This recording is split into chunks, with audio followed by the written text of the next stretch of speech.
Ito yung nauuso ngayong pagkain. 7-in-1 mix na siya guys. Ito. 250 grams yung nabili ko. Ayan. Siyempre, unbox natin.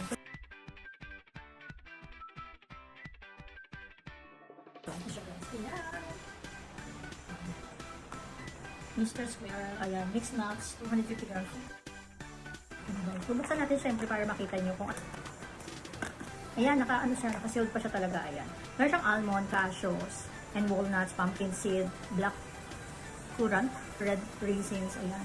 And dried cranberries, ayan. Nandito siya sa lahat, nandito siya sa, ano siya guys? Ayan. So, 250 grams guys. 150 plus lang siya guys. Ayan, try this one, ayan. Meron siyang walnut, of course, ito yung walnut. And then the almond. And then the raisin. And ito yung dried cranberries ata siya guys. And yung cashew. Marami na siya guys. And may siyang pumpkins. Ayan. Marami na siya sa loob. Ayan sa loob.